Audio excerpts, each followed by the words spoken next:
أعوذ بالله من الشيطان الرجيم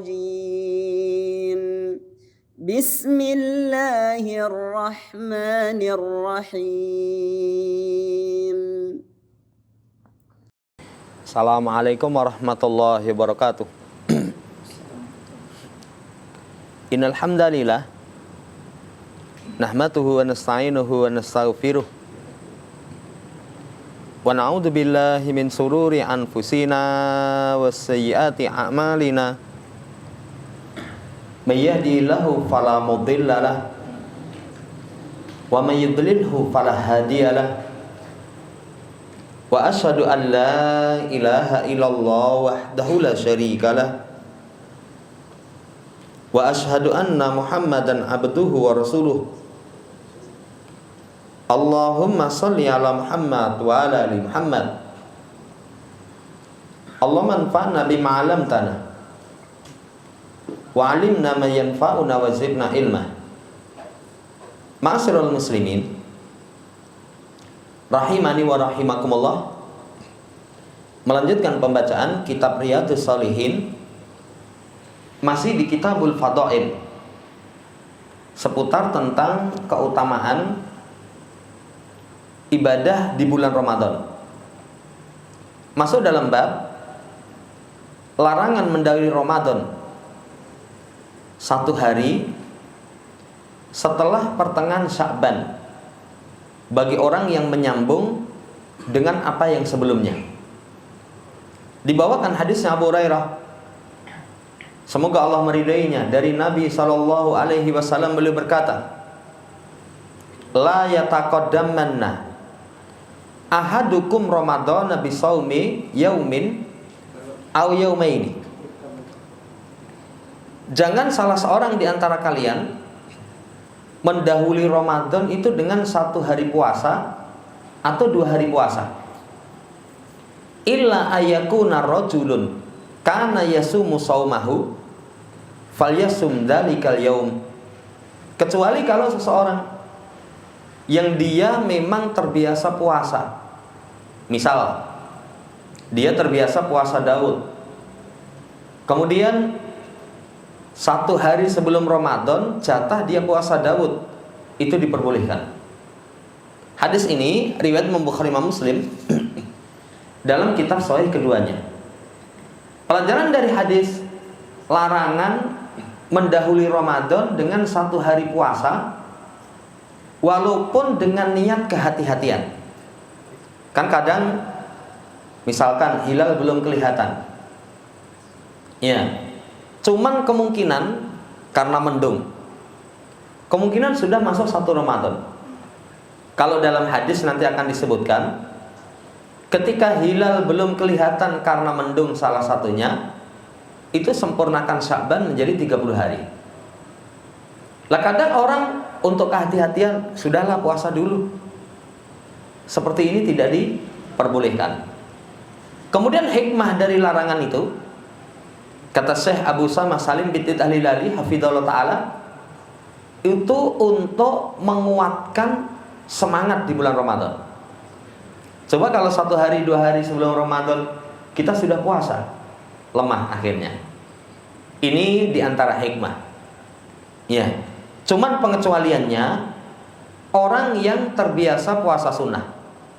Kalau biasa puasa Senin Kamis, taruhlah Ramadan itu pada hari Selasa, kemudian jatah puasa Seninnya itu jatah Senin Kamis, rutin biasa.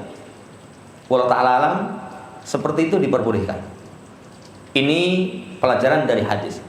Setelahnya hadis Abu Ibnu Abbas, semoga Allah meridainya, beliau berkata Rasulullah SAW, la tasumu qabla Ramadan, sumu li ru'yatihi wa aftiru li ru'yatihi, fa in halat dunahu goyabatun fa'akmilu salasina yauman.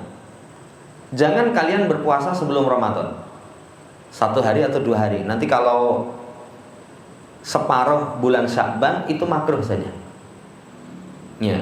Kemudian kata Nabi, puasa karena melihat hilal, berhari raya karena melihat hilal, Kalau terhalang mendung, maka sempurnakan bulan Sya'ban menjadi 30 hari. Hadis ini riwayat Imam Abu Dawud, Imam Tirmidzi dengan sanad yang hasan sahih. Hadis ini pelajarannya adalah raddun ala man qala bi jawazi shaum mutlaq. Bantahan kepada orang yang berpendapat boleh puasa secara mutlak 1 hari atau 2 hari sebelum Ramadan.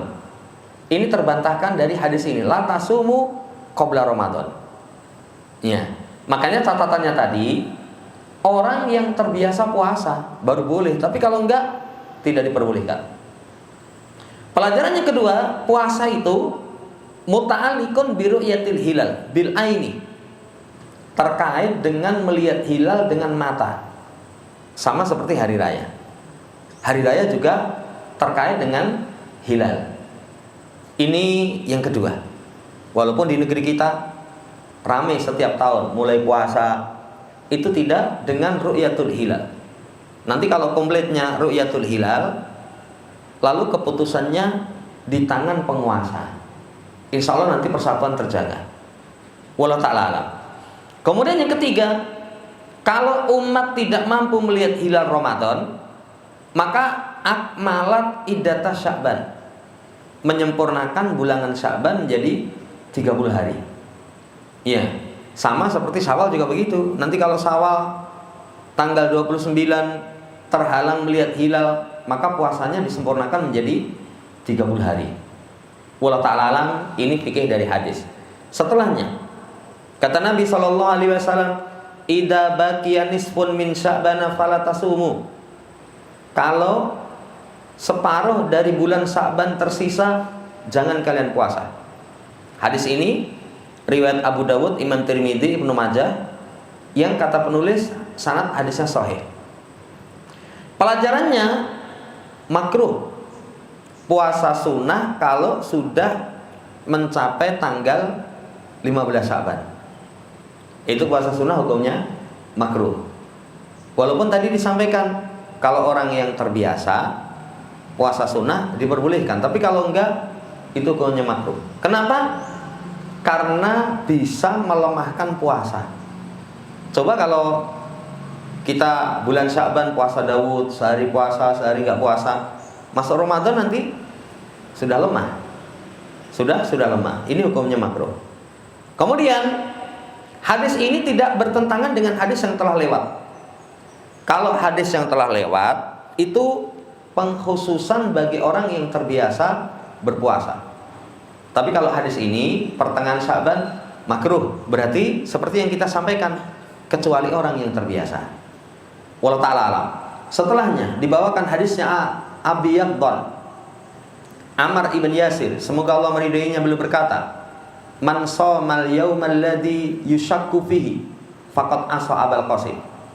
Siapa yang berpuasa pada hari yang diragukan padanya. Hari yang diragukan itu adalah tanggal 30 Sya'ban. Tanggal 30 Sya'ban. Kan 29 lihat hilal. Hilalnya enggak kelihatan. Berarti besoknya itu kalau misalkan hari ini hilal enggak kelihatan, besoknya itu hari yang syak. Ya, apakah sudah masuk Ramadan? Apa belum? Syak. Siapa yang berpuasa pada hari yang diragukan, sungguh dia telah bermaksiat kepada Abul Qasim. Hadis ini hasan bisyawahidihi, dan para ulama mengamalkan dari kalangan sahabat Nabi SAW dan setelah mereka dari kalangan tabi'in. Demikian pula wabihi yaqulu Sufyan Ats-Tsauri. Ini juga yang dianut oleh Sufyan Ats-Tsauri, Malik ibn Anas, Abdullah ibn Mubarak, Asy-Syafi'i, Ahmad, Ishaq. Mereka membenci berpuasa pada hari yang itu ragu-ragu. Yang itu ragu-ragu. Walaupun mungkin saya pernah itu ketika tanggal 29 Sya'ban itu hilal belum kelihatan karena mendung. Begitu hari yang keempat, hilalnya sudah kelihatan jelas. Akhirnya orang, loh iya toh, kita puasa baru 4 hari, tapi ini sudah seperti tanggal 5. Memungkinkan itu. memungkinkan. Makanya jamaah hormati, hari yang syak itu sudah kita tidak berpuasa. Ini wallahu ta'ala alam, dan penulis menguatkan hukumnya haram.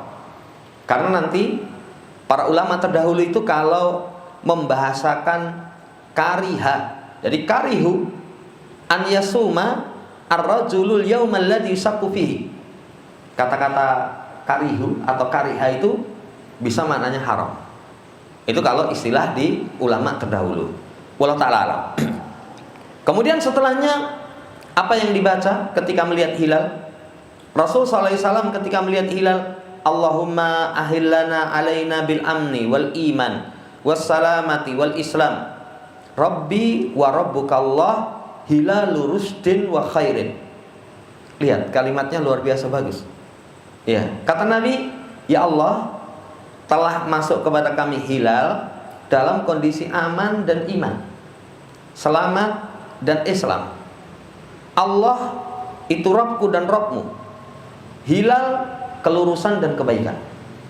Hilal kelurusan dan kebaikan. Syahidnya adalah keamanan, keimanan, keselamatan, Islam. Itu nikmat yang besar. Itu nikmat yang besar. Aman. Sekian ayat yang menunjukkan besarnya nikmat aman. Contoh Nabi Ibrahim merintis kota Mekah, yang beliau minta Rabbi ja'al hadza baladan aminah. Setelah beliau tinggal sekian waktu, beliau jenguk kembali, mintanya masih sama, Rabbi ja'al hadzal balada aminah. Besarnya nikmat aman. Kemudian aman itu nikmat yang besar. Lihat di surat Al-Quraisy, falyabudu rabb hadzal bait alladzi at'amahum min ju' wa amanahum min khauf. Sembah Rabbnya Ka'bah. Disebutkan dua nikmat. Kasih makan ketika lapar, kasih minum, kasih aman ketika takut. Disebutkan nikmat aman. Nikmat aman. Nanti banyak sekali. Ini menunjukkan besarnya nikmat aman. Makanya termasuk prinsip agama kita itu menegakkan keamanan. Semua perkara yang bisa menghilangkan rasa aman dalam syariat kita itu diperangi. Ini besarnya nikmat aman. Yang kedua, besarnya nikmat iman. Nikmat iman ini, Masya Allah, kalau kata Imam Muqayyim, nikmat itu terbagi menjadi dua. Ada madiyah, ada maknawiyah. Ada nikmat yang bersifat kebendaan, ada nikmat yang bersifat maknawi. Kalau nikmat kebendaan itu tidak mutlak kebaikannya. Tapi kalau nikmat keimanan itu kebaikannya mutlak. Makanya dalam hadis, al-mu'minul qawi khairun wa ahabu indallah minal mu'minid dha'if. Mukmin yang kuat itu lebih baik dan lebih dicintai di sisi Allah dibandingkan dengan mukmin yang lemah. Itu menunjukkan kepada kita kuatnya iman itu termasuk nikmat yang luar biasa. Jadi nikmat iman itu nikmat yang luar biasa. Makanya kalau seseorang diberi nikmat keimanan, jangan tukar dengan nikmat yang bersifat duniawi. Kadang kan orang diberi nikmat keimanan, tapi dia jual nikmat imannya itu dengan sesuatu yang bersifat duniawi. Ini yang kedua. Yang ketiga, selamat. Selamat itu nikmat yang besar. Makanya termasuk zikir pagi, zikir sore. Ya, kita minta kepada Allah Subhanahu wa taala, Allahumma afini badani, Allahumma afini fi sam'i, Allahumma afini fi basari, la ilaha illa anta. Minta keselamatan afiah. Ini besarnya nikmat keselamatan. Yang terakhir, Islam. Kalau iman dan Islam itu terpisah, itu memiliki makna yang sama. Tapi kalau iman dan Islam dalam satu konteks, iman itu amalan batin, Islam itu amalan lahir. Wallahu ta'ala alam. Kemudian setelahnya keutamaan sahur. Dan sahur itu sunnahnya diakhirkan. Kata Nabi SAW, tasaharu fa inna fis sahuri barakah. Makan sahurlah kalian, karena sahur itu ada barokah. Apa barokahnya sahur? Melaksanakan perintah syariat. Setiap melaksanakan perintah syariat itu pasti ada kebaikan. Apa barokahnya sahur? menguatkan puasa. Apa barokahnya sahur? Mendapatkan sholawat dari Allah dan para malaikat. Innallaha malaikatahu yusholluna 'alal mutasahirin. Apa barokahnya makan sahur? Bisa bangun di waktu sahur. Yang waktu sahur itu waktu ijabah. Nah, ini istimewa sekali. Tasaharu fa inna fi sahuri barokah. Sepantasnya seseorang itu ketika berpuasa semangat untuk sahur, karena sahur itu termasuk al-ghadaul mubarak. Wallahu ta'ala alam. Kemudian diakhirkan. Berapa lama?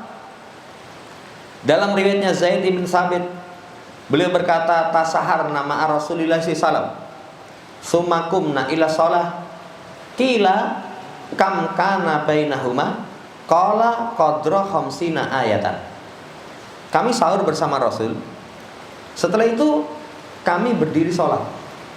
Berapa jarak antara sahur dengan sholat? Itu seukuran membaca 50 ayat.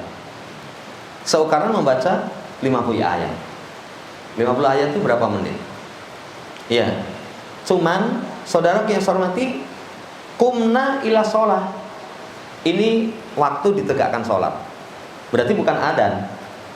Bukan adzan. Berarti kemungkinan sahurnya itu diakhirkan, kemudian nunggu iqomat. Apalagi kalau iqomat subuh kan kadang waktunya agak longgar. Agak longgar. Ini sunnahnya diakhirkan. Lah hadis ini riwayat Imam Bukhari Imam Muslim dalam kitab sahih keduanya. Hadis ini menetapkan waktu itu dengan amalan badan. Itu sesuatu yang maklum. Contoh misalkan kalau kebiasaan seukuran memerah kambing, itu penetapan waktu dengan amalan badan. Karena zaman dahulu kan belum ada jam. Mungkin kalau ada jam, yo seperempat jam. Tapi dengan amalan seukuran memerah kambing, seukuran menyembelih unta. Kalau orang dahulu menyembelih unta itu mungkin cepat. Ya. Atau dalam hadis ini seukuran membaca 50-an ayat. Membaca 50-an ayat. Nah, ini menunjukkan habis sahur itu waktu ibadah. Itu waktu ibadah. Wallahu ta'ala alam, pelajaran dari hadis. Kemudian sunnahnya sahur diakhirkan. Itu sebelum masuk waktu fajar. Ya paling mudah misalkan lah adzan subuh jam 4.50. Ya, kita jam 4.40 selesai makan, bersihkan mulut, berwudu, persiapan sholat. Ya, mungkinlah segitu. Ini taruhlah ya, jangan sampai nanti sampai masuk pada waktu fajar sidik. Wallahu ta'ala alam. Kemudian jamaah hormati, bolehnya berkumpul untuk sahur. Bolehnya berkumpul untuk sahur. Dari sisi mana pendalilannya? Kumna, kami. Jadi tasaharna, kami sahur. Bukan aku, bukan. Tapi kami. Berarti kalau sahur berjamaah boleh. Itu diperbolehkan. Ya, wallahu ta'ala alam. Ini sisi pendalilan dari hadis. Kemudian bagusnya ada para sahabat. Para sahabat itu mengatakan kami sahur bersama Rasul. Tidak dengan lafaz kami dan Rasulullah. Kami dan Rasulullah, bukan, tapi kami sahur bersama Rasul. Ya, bersama Rasul. Nah, ini mengingatkan kepada kita tentang kebersamaan. Kebersamaan dengan Rasul sallallahu alaihi wasallam. Ini adab yang baik. Kami bersama beliau. Bukan aku dan dia. Nanti ini kurang adab dari sisi bahasa. Wallahu ta'ala alam. Setelahnya dibawakan hadis Ibnu Umar. Beliau berkata, kana li Rasulillah sallallahu muadzzinani. Nabi itu memiliki dua muadzin. Satu Bilal, yang kedua Ibnu Ummi Maktum. Kata Nabi sallallahu, inna Bilalan yu'adzinu bilailin fakulu wasrabu hatta yu'adzina Ibnu Ummi Maktum. Qala walam yakun bainahuma illa an yanzila hada wa yarqa hada. Ya. Nabi SAW katakan sesungguhnya Bilal itu mengumandangkan adzan di malam hari. Apa boleh? Adzan subuh itu malam hari? Itu adzan malam boleh. Cuman nanti sampaikan dulu kepada kaum muslimin supaya nanti nggak kaget. Kalau kita biasa adzannya cuma sekali adzan subuh, jangan nanti jam 3 adzan. Walaupun ada sunnah dari Bilal radhiyallahu ta'ala anhu. Bilal adzan di waktu malam. Kalau adzan di waktu malam itu waktu makan minum, zikir, sholat, doa. Itu waktu yang untuk kita bermunajat kepada Allah. Sampai nanti adzan Abdullah ibnu Umi Maktum. Kalau sudah Abdullah ibnu Umi Maktum, berarti sudah masuk waktu subuh. Ini hadis riwayat Imam Bukhari dan juga Imam Muslim. Hadis ini fajar itu ada 2. Ada fajar kadhib, ada fajar sidik. Fajar kadhib itu nggak boleh sholat subuh. Fajar kadhib bolehnya makan sahur atau sholat malam. Fajar kadhib itu nanti di arah timur, matahari itu cahayanya seperti ekor serigala. Jadi belum kelihatan. Ini fajar yang pertama. Fajar yang kedua, fajar sidik. Kalau fajar sidik itu cahaya sudah kelihatan di ufuk, di penjuru itu sudah kelihatan, sudah merata. Ya, kalau sudah fajar sidik, nggak boleh sahur bagi orang yang berpuasa. Ya, dan itu waktunya untuk sholat sunnah fajar. Sholat sunnah fajar. Wallahu ta'ala alam. Ini kandungan dari hadis. Kemudian setelahnya dibawakan hadisnya Amr ibn As. Rasul SAW berkata, faslu ma baina siyamina wa siyami ahlil kitab aklatus sahar. Pembeda antara puasa kami dan puasanya ahlul kitab, makan sahur. Pembeda puasa kami dengan puasa ahlul kitab itu makan sahur. Nah, ini menunjukkan jamaah yang hormati, iya, supaya semangat makan sahur. Supaya semangat makan sahur. Yang kedua, selisih ahlul kitab. Nabi kita Muhammad SAW dalam perkara-perkara ibadah nggak mau diserupai ahlul kitab. Contoh ketika awal musyawarah, bagaimana mengumpulkan orang untuk sholat. Ada yang usul pukul lonceng, ada yang usul tiup trompet. Kata Nabi, jangan. Nanti kalau pukul lonceng itu mirip Nasoro. Ya. Kemudian tiup trompet mirip Yahudi. Nabi tidak mau. Nabi tidak mau. Kemudian sholat. Sholat itu kalau dalam syariat kita boleh memakai alas kaki. Tentunya di tempat-tempat yang memang itu memungkinkan. Dalam rangka untuk menyelisih orang Yahudi.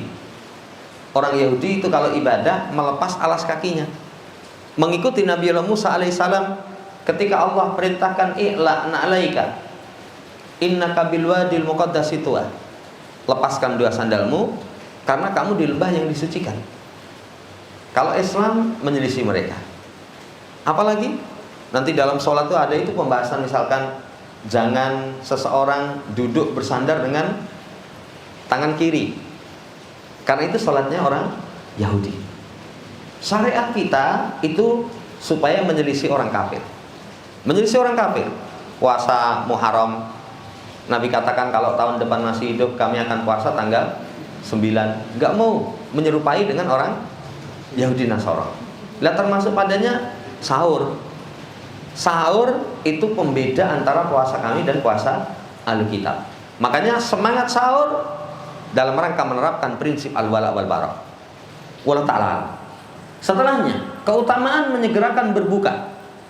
La yazalun nasu bi khairin ma'ajalul fitrah. Manusia senantiasa dalam kebaikan selama mereka menyegerakan berbuka. Hadis ini riwayat Bukhari Muslim. Artinya Kalau seseorang sudah waktunya untuk berbuka, jangan ditambah. Misalkan matahari tenggelam itu 5:30, itu jangan ditambah. Wah, saya setengah jam lagi masih kuat. Itu jangan. Menyegerakan berbuka itu arfaku bisoim, kasih sayang kepada orang yang berpuasa. Aqwalahu alal ibadah, menguatkan ibadah. Menguatkan ibadah. Nah ini saudara yang saya hormati, seperti itu, senantiasa dalam kebaikan. Nah nanti menyegerakan berbuka itu termasuk bentuk penyelisihan kepada orang Syiah. Orang Syiah itu mereka tidaklah berbuka kecuali duhurul nujum, kalau bintangnya sudah keluar. Mereka seperti orang Yahudi. Makanya perilaku orang-orang Syiah itu persis dengan perilaku orang Yahudi. Ini tidak diperbolehkan, bentuk menyelisih orang-orang Syiah. Iya. Wallahu ta'ala alam. Menyegerakan berbuka itu menunjukkan umat masih dalam sunnah Rasul SAW dan jalan para salaf. Kalau umat masih dalam jalan Rasul SAW dan jalan para salaf, maka otomatis ini jaminan keselamatan. Jaminan keselamatan. Wallahu ta'ala alam. Ini kalau sudah masuk waktunya berbuka, itu segera berbuka. Kemudian jamaah yang saya hormati, dibawakan hadis Abu Atiyah. Beliau berkata, aku masuk dan Masruq kepada Aisyah. Beliau berkata kepada Masruq berkata kepada Aisyah, rajulani min ashabi Muhammadin kilahuma la ya'lu anil khair. Ahaduhuma yu'ajjilul maghrib wal iftar wal akhar yu'akhirul maghrib wal iftar. Dua orang dari sahabat Nabi Muhammad, setiap keduanya itu senantiasa dalam kebaikan. Satunya menyegerakan maghrib berbuka, yang lain mengakhirkan maghrib dan berbuka. Lalu kata Aisyah, man yu'ajjilul maghrib wal iftar. Siapa yang menyegerakan maghrib dan berbuka? Abdullah, yakni Abdullah bin Mas'ud. Kata Aisyah, hakada karena Rasulullah SAW yasna'u. Seperti inilah apa yang dilakukan oleh Rasul SAW. Nah dari situ berarti kalau Nabi SAW menyegerakan maghrib dan berbuka, jadi dua orang tadi tidak mengurangi kebaikan. Tidak mengurangi kebaikan. Maghrib disegerakan, berarti bukannya sekedar membatalkan. Makanya sunnahnya nanti membatalkan. Membatalkan itu kalau ada rutop, korma yang kemerampu. Kalau nggak ada, korma kering. Kalau nggak ada, meneguk beberapa tegukan air. Meneguk beberapa tegukan air. Itu sunnahnya. Baru sholat maghrib. Setelah sholat maghrib ya ta'asya. Ya ini sunnah ya. Artinya kalau misalkan ya bukose nanti sholat maghrib ya boleh. Tapi para ulama terangkan utamanya seperti itu. Utamanya seperti itu. Kadang sebagian tempat ya sulit, karena begitu adzan langsung bagi makanan. Bagi makanan. Tapi sekali lagi itu diperbolehkan. Ya, wallahu ta'ala alam. Ini kandungan dari hadis. Ya. Kemudian setelahnya dibawakan hadis Nabi SAW, idza aqbala al-lail min hahuna wa adbara an-nahar min hahuna wa gharabati syamsu faqad aftara shaimu. Kalau malam itu sudah datang dari arah timur. Kemudian ya, siang itu sudah pergi dari arah barat. Kalau malam dari arah timur, berarti jamaah hormati hilang malam dari arah timur, terbit matahari. Kemudian pergi datang siang dari arah barat. Dari arah barat. Berarti kalau dari arah barat, begitu jamaah hormati, iya, berakhirnya siang dari arah barat itu matahari tenggelam. Matahari tenggelam itu sudah berakhir siang. Makanya dalam Islam hitungan hari itu dimulai dari maghrib. Setelah maghrib masuk hari besok, sebelum maghrib masuk hari ini. Beda dengan penanggalan miladiah. Kalau penanggalan miladiah itu jam 00. Ini dalam Islam. Makanya nanti kalau seseorang misalkan jamaah hormati, kapan dia akikah? Anaknya lahirnya kapan? Kalau anaknya lahir sebelum maghrib, berarti nanti tinggal mundur 1 hari. Hari ini sebelum maghrib lahir, akikahnya hari Kamis. Itu cara menghitungnya, mundur 1 hari. Tapi kalau lahirnya pada maghrib, berarti sudah besok hari Sabtu, akikahnya hari ini. Walau ta'ala alam, ini saudara yang saya hormati tentang hitungan hari itu seperti itu. Ya. Dan nanti juga begitu. Kapan seseorang mulai puasa? Mulai puasa itu ketika sudah muncul terbit fajar. Akhir puasa tenggelam matahari. Makanya jangan hiraukan kalau di tempat kita ada imsak. Imsak itu kadang masih ada 10 menit. 10 menit itu kalau orang makan ya masih kenyang itu. Masih kenyang. Lah ini jangan dihiraukan. Jadi sekali lagi, tapi kalau untuk persiapan, wah ini sudah imsak berarti makanannya diperhatikan nanti supaya jangan sampai masuk waktu subuh. Wallahu ta'ala alam. Ya. Setelahnya perintah orang yang berpuasa itu menjaga seluruh anggota tubuh. Kata Nabi, "Idza kana yaumu shaumi ahadikum fala yarfus wala yashab fa in sabahu ahadun aw qatalahu falyakul inni shaim." Kalau salah seorang di antara kalian sedang dalam keadaan puasa, jangan rofas. Rofas itu ucapan kotor yang biasanya mengarah kepada hubungan suami istri. Ini kalau orang awam, gojekannya seperti itu. Jangan rofas, jangan teriak-teriak. Bahkan kalau ada seseorang yang mencaci atau memerangi, ucapkan saya sedang berpuasa. Saya sedang berpuasa. Nanti dalam hadis yang lain, man lam yada qaula zur wal amala bihi falaisa lillahi hajatun fi ayyada ta'ama wa sarabahu. Siapa yang tidak meninggalkan ucapan zur. Ucapan zur itu ucapan yang berpaling dari kebenaran kepada kebatilan. Kebenaran kepada kebatilan, dusta, miso-miso, misalkan menyakiti orang. Ya. Allah nggak butuh dia tinggalkan makan dan minum. Allah tidak butuh dia tinggalkan makan dan minum. Artinya kalau orang puasa anggota tubuh tidak dipuasakan, nanti dapatnya cuman lapar dan haus. Lapar dan haus. Karena pendidikan puasa itu melatih anggota tubuh untuk menjadi pribadi yang beribadah kepada Allah Subhanahu wa taala. Jamaah hormati, ini dulu yang bisa kita baca. Insya Allah nanti masih lanjut seputar tentang puasa. Semoga Allah Subhanahu wa taala berikan taufik untuk kita bisa menteladani Rasul sallallahu alaihi wasallam sehingga kita mendapatkan keselamatan di dunia wal akhirah. Allahumma amin. Subhanakallahumma rabbana bihamdika asyhadu an la ilaha illa anta astaghfiruka wa atubu ilaik. Assalamualaikum warahmatullahi wabarakatuh.